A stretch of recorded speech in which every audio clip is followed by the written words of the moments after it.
পঞ্চম সোমবার। তো প্রতিদিনই সোমবারে যখন আমি পুজো দিই ভোলানাথের,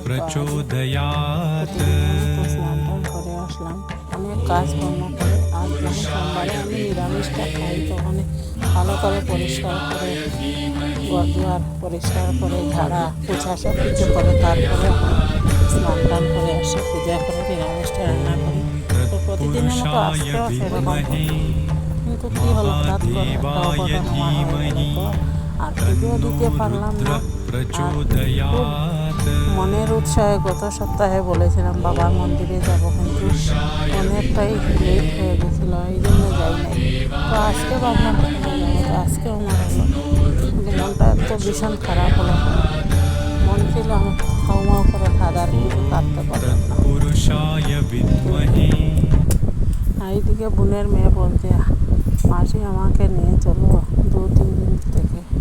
তো ওকে ফোন করে নিয়ে আসলাম, ও যাবে এখন তার সাথে। তারপরে তো ভোলানাথ যখন অনেক দূরই আমাদের যে বাবার মন্দিরটা বাসাবাড়ি বলে, খুবই উৎকৃষ্ট এবং অনেক দূর দূর থেকে এই বাবার মন্দিরে আসে। আমি একদিন গিয়েছিলাম, আমার একটা ভিডিও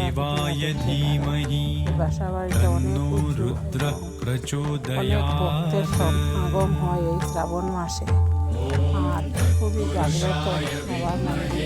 কিন্তু পর্দা দিয়া এটা ডাকে রাখে, কারণ ঘুম থেকে উঠে আপনার শিশা আয়না দেখতে পারে না। এই জন্য আমি আজকে যাবো বলছিলাম বাসা বাড়ি, কিন্তু আমার একটা দুর্ঘটনা হয়ে গেল, আমার বাসা বাড়ি যাওয়া হবে না।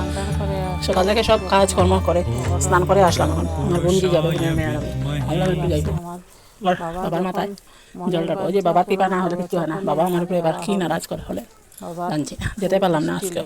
আসলাম আজকে যাইব, কিন্তু বাবা যে আমার উপরে ক্রোধ হয়েছে এতটুকু, কেন এরকম হলো বুঝতে পারছি না।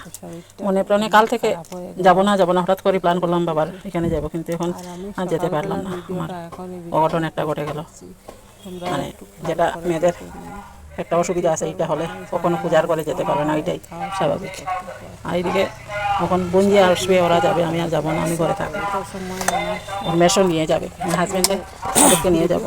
এডিটিং ছিল না বলে আমি আপলোড করতে পারছি না। এখন বর্তমানে একটু ঘুমিয়ে গেলাম দুপুরবেলা খাওয়া দাওয়া করে। আর অনেকে আবার পিরিয়ডস হলে সিঁদুর দেয় না, আমরা কিন্তু ফার্স্টের দিন দিই আর মিডিলের দিনটা দিই না। আর বাবার দর্শন হলে আমি তোমাদেরকে দর্শন করাবো। কারণ এখন স্নান করে আসলাম, আজকে দিতে পারবো সিঁদুরটা, কাল থেকে দিব, যেন একটু দিয়ে দিলাম। আর মাথাতে তো শ্যাম্পু দিয়ে দিচ্ছি। আর আমার বোনের মেয়ে বললো মাসি আমাকে কিছু ছবি তুলে দাও বাসাতে। আর ওখানে যে বাবার স্থানে গিয়ে উঠলো, ওগুলিও আমাকে